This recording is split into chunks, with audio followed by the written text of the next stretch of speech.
안녕하세요, 헬쌤입니다.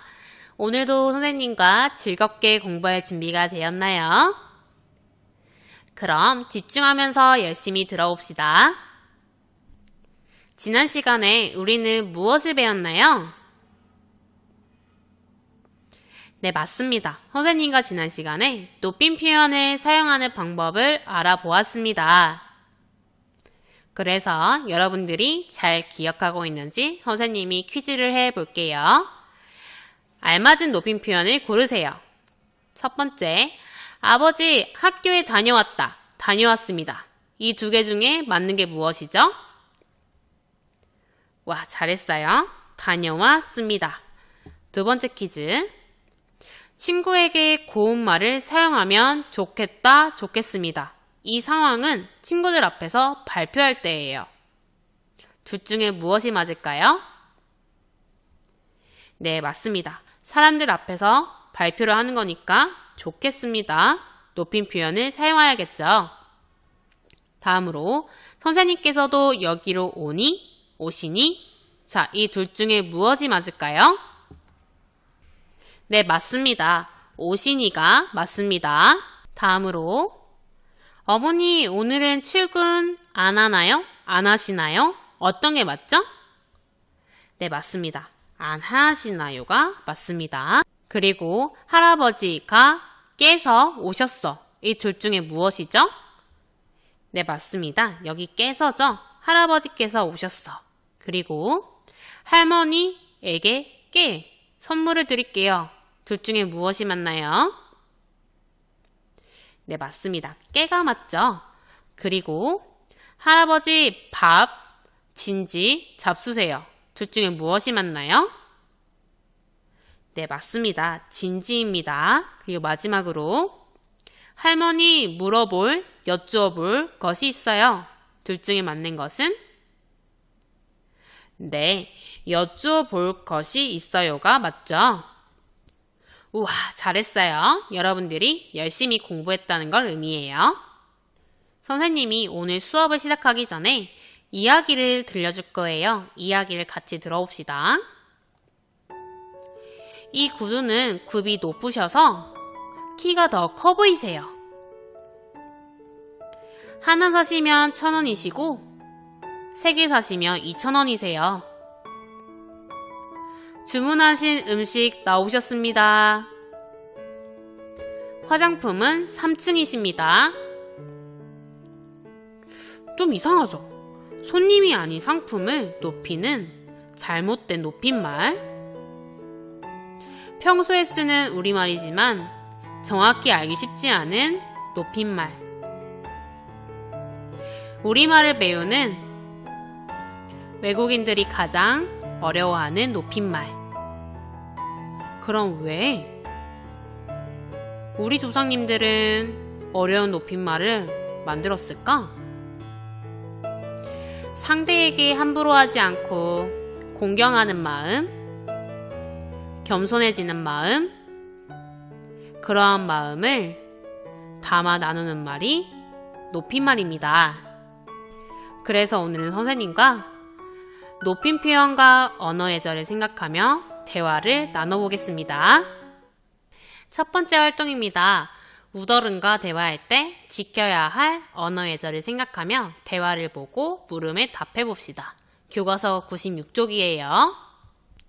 할머니께서 아이한테 애야, 무엇을 그렇게 재밌게 보니? 라고 물어보고 계시네요. 그랬더니 아이가 할머니를 쳐다보지도 않고 지난 겨울에 찍은 내 사진이야. 할머니도 한번 볼래? 이렇게 말을 하고 있네요. 선생님이 보기에는 이 아이의 태도와 말이 잘못된 것 같아요. 그럼 영상을 멈추고 교과서의 96쪽에 1번, 2번, 3번, 4번 질문에 답을 적어봅시다. 영상을 멈추고 해보세요. 그럼 선생님과 살펴봅시다. 1번, 여자아이는 어떤 자세로 할머니와 대화를 하고 있나요? 네, 맞습니다.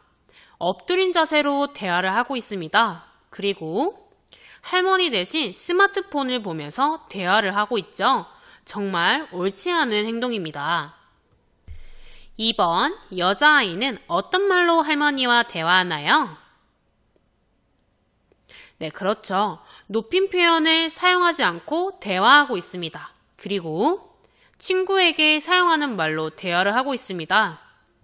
그럼 3번, 여자아이와 대화하는 할머니의 마음은 어떠하실까요?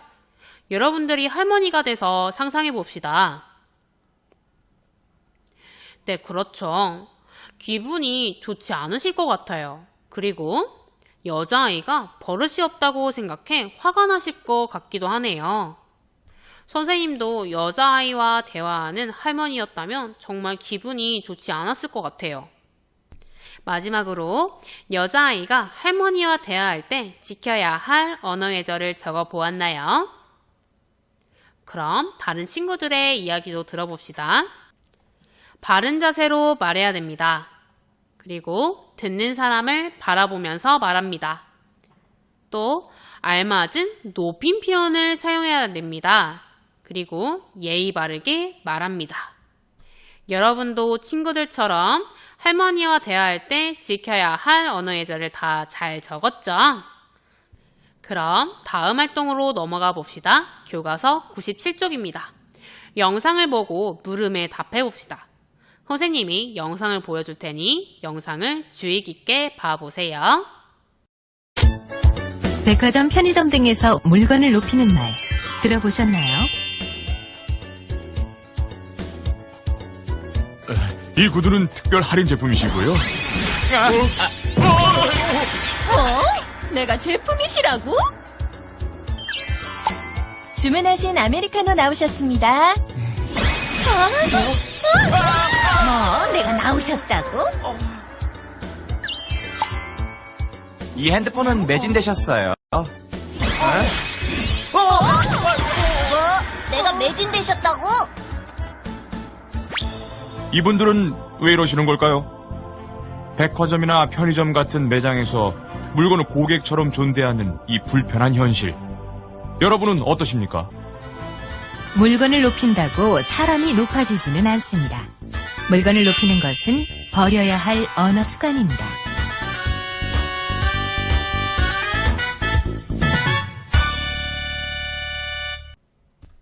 영상을 다 보았죠?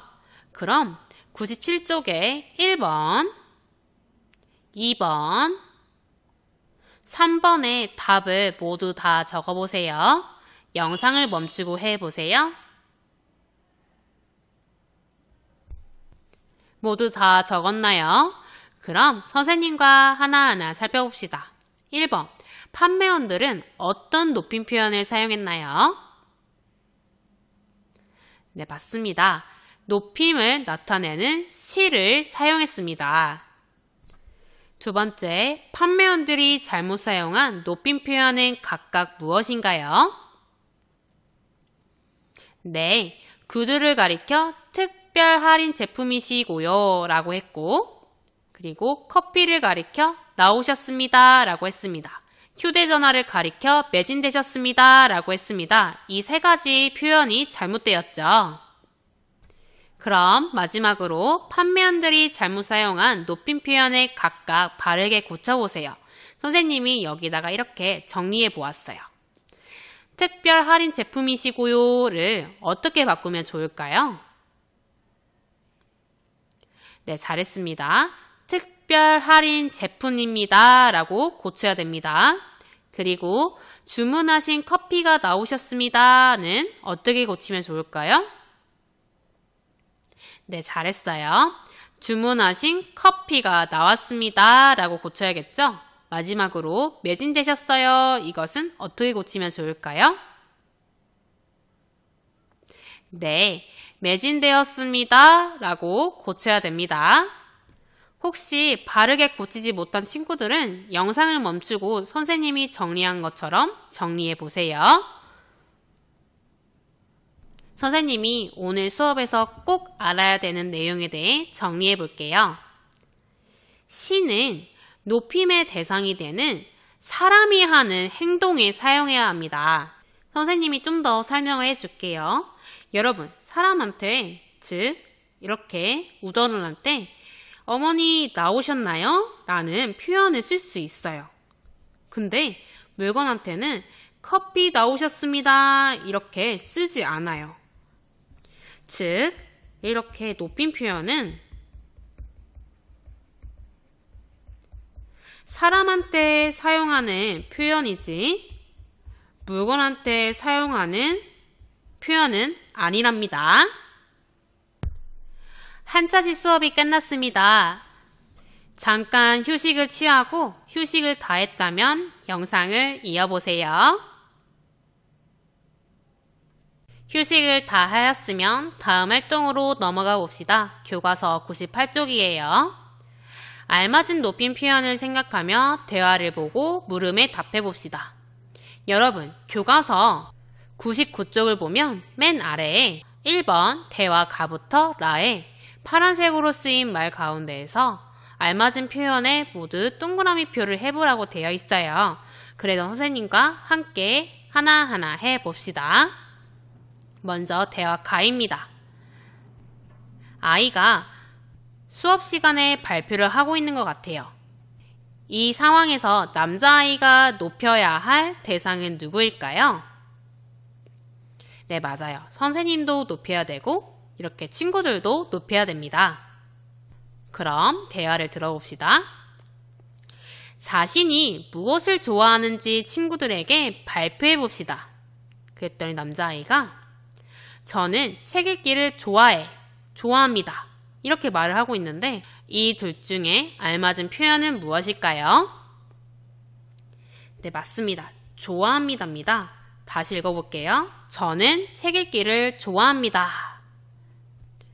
두 번째 대화는 정음이와 선생님이 대화를 하고 있는 것 같아요. 정음이가 높여야 할 대상은 누구일까요? 네, 그렇죠. 선생님이죠. 그럼 대화를 들어봅시다. 정음아, 할머니 들어오셨니? 네. 거실에 있어요. 계세요. 자, 알맞은 표현에 동그라미를 해볼까요? 여러분도 교과서에 해보세요. 교과서 98쪽입니다. 자, 어랑 내 중에는 네, 거실에 할머니가 우더른이니까 계세요가 맞습니다. 다음 대화는 아이와 선생님이 대화를 하고 있는 장면인 것 같아요. 아이가 높여야 할 대상은 누구인가요? 네, 그렇죠. 선생님이에요. 대화를 들어봅시다. 선생님, 드릴 말씀이 있어요, 있습니다. 이 세 가지 중에 골라야 돼요. 자, 알맞은 표현은 무엇일까요? 네, 첫 번째는 할 말과 드릴 말씀 중에 선생님 드릴 말씀이 맞아요. 있어요도 맞고 있습니다. 이 두 개 다 사용 가능합니다. 아이가 이렇게 말을 하니 선생님께서 그래요? 이렇게 말을 하고 있네요. 마지막 대화입니다. 아이가 아빠와 함께 신발을 사러 간 상황인 것 같아요. 물건을 파는 사람이 높여야 할 대상은 누구일까요? 네, 맞습니다. 신발을 사려는 손님한테 높임 표현을 사용해야겠죠. 아버지께서 요즘 어떤 신발이 인기 있나요? 라고 하니까 이 신발이 요즘 인기 있는 신발이에요. 이세요. 이렇게 말을 했는데 이 둘 중에 알맞은 표현은 무엇일까요? 네, 맞습니다. 이에요예요. 이세요가 틀린 이유는 선생님과 아까 배웠었죠? 높임 표현은 누구한테만 쓰는 거다? 네, 그렇죠. 사람한테만 쓰는 거고 물건한테는 쓰는 게 아닙니다. 선생님과 대화를 살펴보면서 알맞은 표현의 동그라미 표를 모두 해보았어요. 그럼 여러분들의 차례예요. 교과서 100쪽입니다. 1에서 고른 표현이 알맞다고 생각한 까닭을 각각 정리해 보겠습니다. 라가 있네요. 그럼 영상을 멈추고 적어볼까요? 모두 다 적었나요? 그럼 선생님과 정리해 봅시다.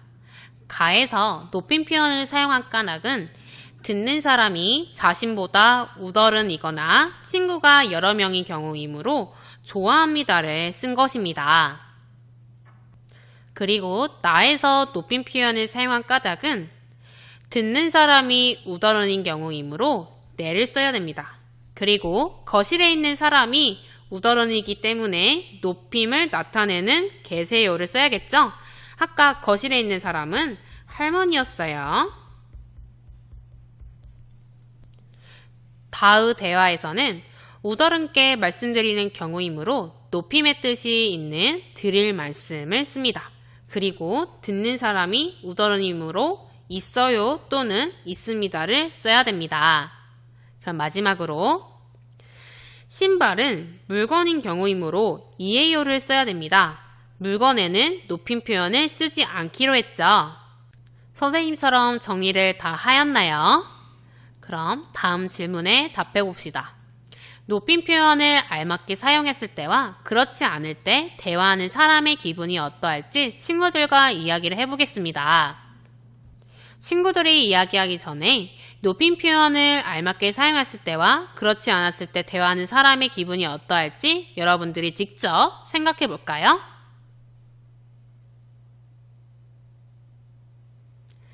여러분들은 그런 생각이 들었군요. 그럼 다른 친구들의 말을 들어봅시다. 높임 표현을 사용하니 상대를 존중한다는 생각이 들어서 뿌듯했습니다.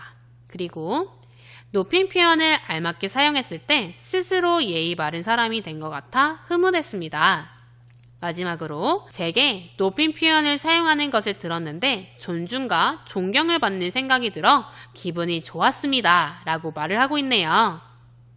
여러분도 친구들과 비슷한 기분이 들었나요? 네, 잘했습니다. 다음 활동을 해보겠습니다. 교과서 101쪽이에요. 높임 표현을 알맞게 사용해 대화한 경험을 말해보겠습니다. 1번 질문은 언제 누구와 대화를 했는지, 그리고 두 번째 질문은 어떤 높임 표현을 알맞게 사용했는지, 3번 질문은 어떤 높임 표현이 사용하기 어려웠는지, 마지막으로 언어 예절에 맞게 높임 표현을 사용해 대화했을 때 어떤 마음이 들었는지 영상을 멈추고 적어봅시다. 시작! 모두 다 적었나요? 그럼 선생님의 경험을 말해보겠습니다. 선생님은 할머니 댁에 갔을 때 친척 어른들과 대화하며 높임 표현을 사용했습니다. 그리고 할아버지와 전화통화를 하면서 높임 표현으로 말씀을 드렸던 경험이 있습니다. 어떤 높임 표현을 알맞게 사용했나요? 선생님은 할머니께 진지 잡수세요 라고 말씀드렸어요. 그리고 할아버지께 생신 축하드려요 라고 말씀을 드렸습니다. 다음 질문, 어떤 높임 표현이 사용하기 어려웠나요? 선생님이 학생일 때 정말 많이 틀린 경험을 얘기해 줄게요. 선생님은 친구를 불러오라는 선생님의 말씀을 전할 때 자주 틀렸었어요. 예를 들어 선생님의 친구 이름이 아름이라면 아름아, 선생님이 너 오시래 이렇게 말을 잘못했던 경험이 너무 많아요. 하지만 선생님이 어떤 점이 틀렸죠? 그렇죠. 오시래가 아니라 아름아, 선생님이 오라고 하셔가 알맞은 높임 표현입니다. 여러분도 선생님이 친구를 불러오라고 할 때 선생님처럼 들리지 마세요. 마지막 질문입니다. 언어 예절에 맞게 높임 표현을 사용해 대화했을 때 어떤 마음이 들었나요? 선생님은 이런 마음이 들었어요. 듣는 상대가 기분 좋은 것 같아 저도 기분이 좋았습니다. 그리고 예의 바른 마음을 지니게 되었습니다. 자, 그럼 교과서의 마지막 활동을 해보겠습니다. 교과서 101쪽의 5번 활동입니다. 자신이 대화할 때 높임 표현을 알맞게 사용했는지 스스로 확인해 봅시다. 매우 사람은 동그라미 2개, 사람은 동그라미 1, 보통임은 세모입니다. 그럼 영상을 멈추고 해볼까요? 모두 다 하였나요? 그럼 선생님과 하나 체크해 봅시다. 문장을 끝맺을 때 높임 표현을 알맞게 사용했나요? 네, 맞습니다. 선생님은 너무 잘했어요. 매우 잘함. 그리고 높임의 대상에게 깨서나 깨를 사용하였습니다. 네, 선생님도 동그라미 2개. 높임의 뜻이 있는 특별한 낱말을 알맞게 사용한다. 선생님은 매우 잘 사용합니다. 우더른께 예의 바른 태도로 말합니다. 잘 했나요, 여러분들은? 네, 선생님도 동그라미 2개. 우더른이나 높임의 대상에게 공경하는 마음을 지닌다. 당연히 가져야 하는 마음이죠. 선생님은 동그라미 2개. 그리고 높이지 않아도 되는 물건에는 높임 표현을 사용하지 않는다. 오늘 배운 중요한 거죠? 선생님은 가끔 실수를 하니까 잘함으로 동그라미를 해보겠습니다. 이제 오늘 배운 내용을 정리해 보겠습니다. 대화 예절과 높임 표현 사용 방법. 상대를 존중하고 존경하는 마음을 지닙니다. 그리고 겸손한 마음을 지녀야 됩니다. 마지막으로 물건을 높이는 높임 표현을 사용하지 않아야 합니다. 마지막으로 여러분들이 오늘 열심히 배웠는지 퀴즈를 해보겠습니다. 약간 어려울 수 있지만 영상을 멈추고 천천히 해도 괜찮습니다. 훈민이의 말에 높임 표현 사용이 바르지 않은 부분을 찾아 동그라미 표를 하고 알맞은 높임 표현으로 고쳐 써봅시다. 5곳이나 틀렸어요. 그럼 찾아볼까요? 모두 다 찾았나요? 선생님이 해볼게요. 여기 첫 번째. 선생님, 이가 아니라 뭐죠? 이를 뭐로 바꿔야죠? 네, 맞아요. 깨서라고 바꿔야 됩니다. 그리고 칭찬해 주었어. 여기도 틀렸습니다. 주었어가 아니라 어머니께 대화를 하는 거니까 주셨어요. 또는 주셨습니다 라고 바꾸면 됩니다. 그럼 또 틀린 데가 어디 있죠? 네, 맞아요. 여기죠. 또 선생님이 라고 표현했네요. 선생님이 아니라 깨서입니다. 그리고 부모님 한테가 아니라 여기는 무엇을 써야 되죠? 한테가 아니라 깨입니다. 깨. 마지막 틀린 부분은 가져다 주래입니다. 여기는 어떻게 고쳐야 되냐면 조금 어렵긴 해요. 그럼 선생님과 같이 해보면 쉬울 거예요. 가져다 드리라고 하셨어요 라고 고쳐야 됩니다. 중요해요. 오늘도 선생님과 열심히 공부하였나요? 어려운 친구들이 분명히 있을 거예요. 하지만 선생님의 영상을 다시 보면서 공부를 복습하면 많이 어렵지는 않을 거예요. 다음 시간에는 선생님과 높임 표현을 사용해 역할놀이를 해보겠습니다. 여러분, 다음 시간에 만나요. 안녕!